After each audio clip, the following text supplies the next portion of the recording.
అప్పులకు సంబంధించినటువంటి అంశాన్ని చూద్దాము. అప్పులకు సంబంధించి 389 రోజులు 89 రోజులల్లా మన రేవంత్ సర్కార్ తెచ్చినటువంటి అప్పు ఎంత అక్షరాల 1,00,000 దాటిపోయింది. ఇక చూడండి ఒకసారి ఇక్కడ ఇగో అక్షరాల 1,00,000 దాటిపోయింది. 389 రోజులు 1,38,117 కోట్లు రేవంత్ సర్కార్ చేసినటువంటి అప్పు ఇది. తాజాగా భూములు తనఖా పెట్టి 10,000 కోట్ల అప్పు తెచ్చిరు. కొత్త సంక్షేమ పథకాలు లేవు, ఒక్క భారీ ప్రాజెక్టు నిర్మాణం లేదు. ఏడాదిలోనే 1,50,000 కోట్లకు చేరిన రాష్ట్ర అప్పు ఆందోళన వ్యక్తం చేస్తున్న ఆర్థిక నిపుణులు. ఎప్పుడెప్పుడు తెచ్చిరు, ఏడంగా తెచ్చిరు ఒకసారి ఇక్కడ చూడండి. రుణాల జాబితా చూస్తే ఎఫ్ఆర్బిఎం కింద 56,027 కోట్లు అప్పు తెచ్చిరు. నాన్ ఎఫ్ఆర్బిఎం కింద 61,991 కోట్లని అప్పు తీసుకొచ్చారు. ఇక గ్యారంటీ లేకుండా ఉన్నటువంటి వాటికి 10,099 కోట్లు అప్పు తెచ్చిరు.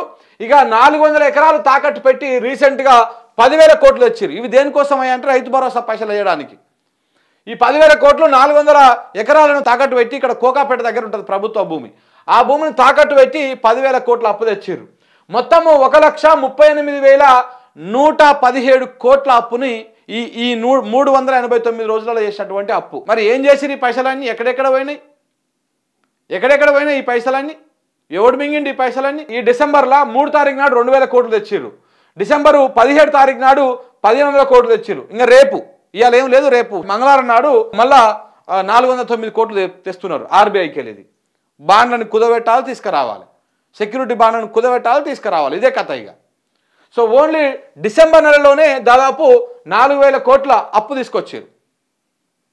ఇట్లా మొత్తం రాష్ట్రానికి ఉన్నటువంటి అప్పు 1,38,117 కోట్లు 389 రోజులల్లా.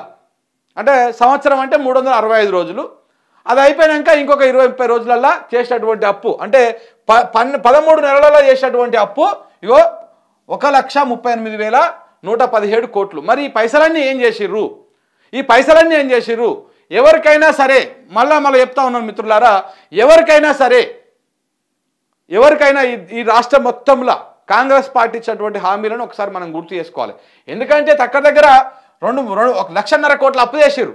మరి 1,00,000 కోట్ల అప్పు చేసి పైసలన్నీ ఎక్కడ పోయినాయి, ఏడ ఉన్నాయి ఒకసారి మనము చర్చించుకోవాలి కదా దాని గురించి. ఒకసారి చూస్తే ఏమని చెప్పారు? ప్రతి ఆడబిడ్డకు 2,500 రూపాయలు ప్రతి మహిళకు ఇస్తాము. ఇంట్లో ఎంతమందికి ఉంటే అంతమందికి ఇస్తాము. అత్తకిస్తాము, కోడలికి ఇయ్యము అన్నట్టు ఏముండదు. అత్తకిస్తాము, కోడలికి ఇస్తాము, కోడలు ఎంతమంది ఉంటే అన్ని కోడళ్ళకు కూడా ఇస్తాము అని చెప్పేసి కాంగ్రెస్ వాళ్ళు హామీ ఇచ్చిర్రా? పోనీ మరి ఇంత అప్పు చేసినప్పుడు ఈ 2,500 రూపాయలు ప్రతి ఇంటికి ప్రతి మహిళకు ప్రతి నెల ఇస్తామని చెప్పి అది ఇచ్చిర్రా? అది ఇది ఇయ్యలే. ఇంకొకటి ఏంది, రైతు భరోసా 10,000 ఇస్తున్నాడు కేసీఆర్ ఏడాదికి ఎకరానికి. మేము 15,000 ఇస్తాం ఏడాదికి ఎకరానికి అని చెప్పేసి కాంగ్రెస్ వాళ్ళు చెప్పారు. ఇచ్చిర్రా? 2 సార్లు ఎగ్గొట్టిరు. ఈ రైతు భరోసా కూడా ఈ 15,000 రూపాయలు ఎకరానికి అనేది ఎగ్గొట్టేసారు. ఇది కూడా ఎగ్గొట్టిరు. ఇది ఎగ్గొట్టిరు. ఇక రైతు బీమాకు సంబంధించి మాట్లాడదాం ఒకసారి.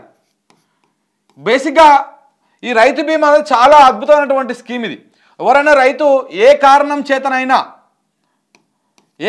చేతనైనా చనిపోతే ఆ కుటుంబానికి నెలలకు ముందుకే 5 లక్షల రూపాయలు వచ్చేటివి.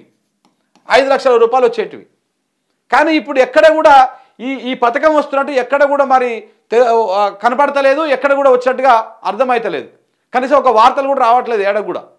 మరి ఇది ఉందా పోయిందా కూడా తెలియదు ఇప్పటిదాకా. ఇది పోయింది. ముసలోళ్ళకి ఏం చెప్పారు? ఇంకా మీ ముసలోళ్ళకు కేసీఆర్ ఈ పింఛన్ సంబంధించినటువంటి కేసీఆర్ 2,000 ఇస్తున్నాడు, మేము 4,000 రూపాయలు ఇస్తాము రాగానే అధికారంలోకి అని చెప్పిండ్రు. పోనీ ఇస్తున్నాడా ఆయన? ఈ పింఛన్ లేదు, రైతు భరోసా లేదు, ఇది సరే ఇవన్నీ సంక్షేమాలు, ఇవి కూడా పక్కన పెడదాము. పోనీ ఉచిత విద్య ఇస్తున్నాడా? ఉచిత వైద్యం ఇస్తున్నాడా? ఏదైనా ఇస్తున్నాడా? ఇందులో ఏది లేదు. ఒక ప్రాజెక్టు కట్టలేదు, ఒక కొత్త కార్యక్రమం పెట్టలేదు. పోనీ ఈ ఇందిరమ్మ ఇండ్లను దుకాణం పెట్టుకున్నారు కదా, ఈ ఇందిరమ్మ ఇండ్లలోనన్నా లేకపోతే కొత్తగా ఏమన్నా శంకుబండ పాతి ఏమన్నా కొత్త చేసిరా అంటే అది కూడా లేదు. కేవలము అప్పు తీసుకొచ్చిర్రు, ఆ తెచ్చిన అప్పును మింగి కూర్చున్నారు. మరి ఎక్కడ పోయినాయి ఈ పైసలన్నీ? 1,38,117 కోట్ల రూపాయల అప్పు తీసుకొచ్చిన రేవంత్ సర్కారు ఆ పైసలను ఏం చేసింది? ఓ పింఛను పెరగలే, రైతు భరోసా పైసలు రాలేదు, ఆడోళ్లకు 2500 రాలేదు, గ్యాస్ సిలిండర్ ఉచితంగా వస్తలేదు, ఉచితంగా కరెంటు రావడం లేదు 200 యూనిట్ల వరకు, మీరు చెప్పేటువంటి స్కూటీలు లేవు, మీరు చెప్పేటువంటి విద్యా భరోసా కార్డులు లేవు, ఏవీ లేవు, ఏ కార్యక్రమాలు లేవు, ఏ అభివృద్ధి కార్యక్రమాలు లేవు. పోనీ రాష్ట్రంలో పెద్ద పెద్ద ప్రాజెక్టులు ఏమన్నా కట్టిర్రమ్మా? ఈ పాలమూరు రంగారెడ్డిని ఇంకా పూర్తి చేసేసిర్రు తొందరలో, అలాగనే డెండి లిఫ్ట్ ఇరిగేషన్ని పూర్తి చేసిర్రు, ఆడ మిగిలిపోయినటువంటి గోదావరి మీద ఉన్న ప్రాజెక్టులను తొందరగా వీళ్ళు రాగానే వెంటనే పూర్తి చేసిర్రు అని చెప్తానికి కూడా ఏమీ లేవు.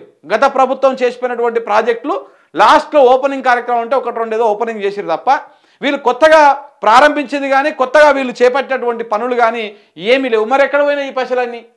ఎవడు మింగిండు ఈ పైసలన్నీ? 1,38,000 కోట్ల రూపాయలను ఎవడు మింగిండు? ఏ ఏ మంత్రుల జేబులకు పోయినాయి? ఎవరెవరి శాఖల ఎంతెంత మింగేసి కూర్చున్నారు? రాష్ట్రం నెత్తిన ప్రజల నెత్తిన మీరు ఏడాది కాలంలోనే 1,38,000 కోట్ల అప్పు చేసిరంటే ఇంకా 4 ఏళ్ళు ఉంటే మీరు దగ్గర 8-9 లక్షల కోట్ల అప్పు చేస్తారు ఈ లెక్క ప్రకారం చూసుకుంటే. 5 ఏళ్లకు 5 లక్షలు వేసుకోండి, ఇంకొక 50,000 ఎక్కువనే అవుతా ఉన్నది, 30,000 కోట్లు. మళ్ళీ ఇవి వేసుకున్నా కానీ అవి 5 ఇవొక 2.5 అయిపోయి ఈడికే అయిపోయి 7.5 కోట్లు, 7.5 లక్షల కోట్లు. పోనీ ఏమైనా చేస్తున్నారా అంటే ఏమీ లేదు, ఉన్నదాన్ని ఆగం చేసుకుంటారు తప్ప వీళ్ళు కొత్తగా ఎలగబెట్టేది ఏమీ లేదు.